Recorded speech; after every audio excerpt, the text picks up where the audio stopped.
হযরত হাসান ইবনে সাবিত বলছে যে আয় নবী, আপনার চাইতে সুন্দর আমি এই দুই নয়নে আর কাউকে দেখিনি। আপনার চাইতে সুন্দর কাউকে কোনো মা জন্মই দেয় নাই, প্রসবই করে নাই এমন সুন্দর। তাহলে তিনি সবচেয়ে সুন্দর, আবার তিনি সর্বশ্রেষ্ঠ, সব গুণে তিনি শ্রেষ্ঠ। জীবনের যত কিছু কল্পনা করা যায় মানুষের জীবনে, সমস্ত গুণে তিনি শ্রেষ্ঠ।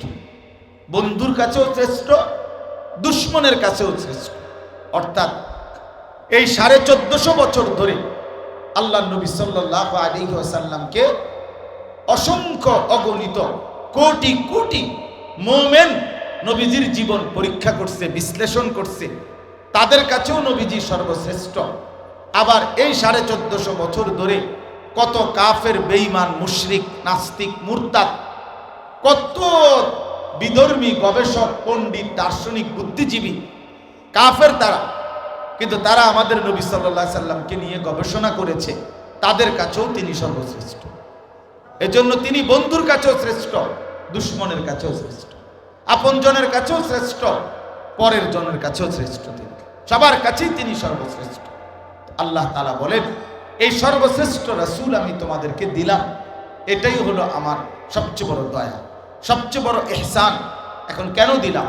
আল্লাহ তাআলা বলেন, তিনটা উদ্দেশ্যে দিলাম। এক, ইয়াতলু আলাইহিম আয়াতিহি, আমার কালাম, আমার কোরআন আমার বান্দাদের সামনে তেলাওয়াত করবে, শোনাবে, শিখাবে। কোরআন তেলাওয়াত করবে, কোরআন শিখাবে, কোরআনের তেলাওয়াত উচ্চারণ করাবে, বিশুদ্ধ তেলাওয়াত করাবে। এইটা আমার রাসূলের মূল মাকসাদ। 2 নাম্বার, ওয়ায়ুযাক্কিহিম, এইটা বলার জন্য আমি বলছি। নবী সাল্লাল্লাহু আলাইহি সাল্লামের দ্বিতীয় দায়িত্ব, আল্লাহ তাআলা বলেন 23 বছরে আমি আমার রাসূলকে দিয়ে কি করলাম, কেন পাঠাইলাম? দ্বিতীয় জিম্মাদারি হলো ওয়ায়ুযাক্কিহিম, তিনি আমার বান্দাদের অন্তর পবিত্র করবেন, তাজকিয়া করবেন, ইসলাহ করবেন, সংশোধন করবেন।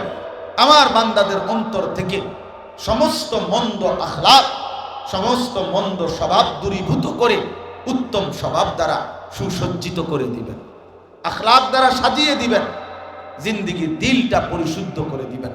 এটা হলো তাজকিয়া। এটা নবী সাল্লাল্লাহু আলাইহি সাল্লামের 23 বছরের অন্যতম মিশন, দায়িত্ব। আর 3 নাম্বার হলো ওয়ায়ুআল্লিমুহুমুল কিতাবা ওয়াল হিকমা। আল্লাহ তাআলা বলেন তৃতীয় দায়িত্ব হলো, কেন আমি নবীকে দিলাম? তৃতীয় জিম্মাদারি হলো কোরআন এবং সুন্নাহর